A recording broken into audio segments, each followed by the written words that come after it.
Hello friends, today we're going to study biology. We're going to study about dihybrid cross. For that, we will have to study about Mendel's experiment.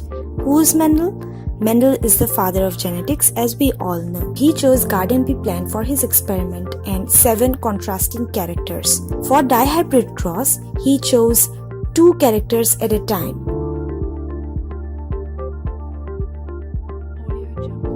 And he found that inheritance of one pair of alleles, that is one character, is not interfered by the inheritance of other pair of allele or other characters. So the 2 characters can go on or pass on to the second generation independently. So let's see how to do a dihybrid cross. 2 plants are chosen having genotype R, Y, and small r, small y. One produces only round and yellow seeds and the other only produces wrinkled and green seed. Capital R is for round, small r is for wrinkled, capital Y is for yellow and small y is for green. Round and yellow are dominant character, wrinkled and green are recessive characters. So the parents produces gametes.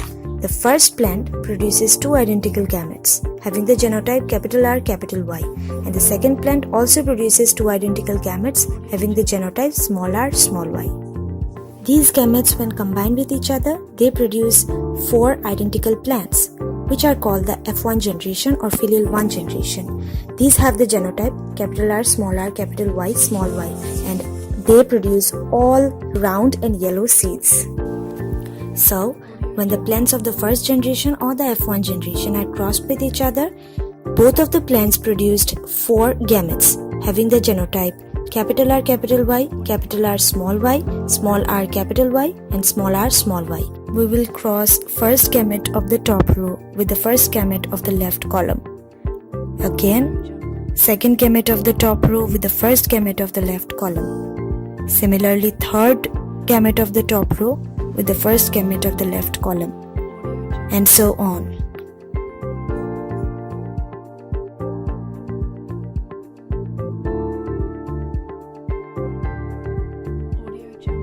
Capital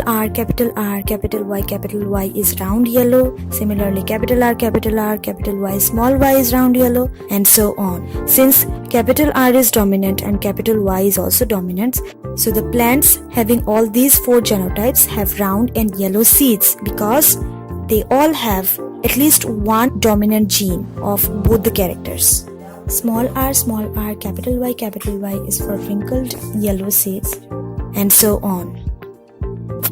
Since small r and small y both are recessive characters, so the plants which have either small r or small y have the recessive characters. From this we get the phenotypic ratio as round yellow seeds 9, round green seeds 3, wrinkled yellow seeds 3, and wrinkled green seeds 1. So the phenotypic ratio is 9:3:3:1. And the genotypic ratio 1:2:2:4:1:2:1:2:1.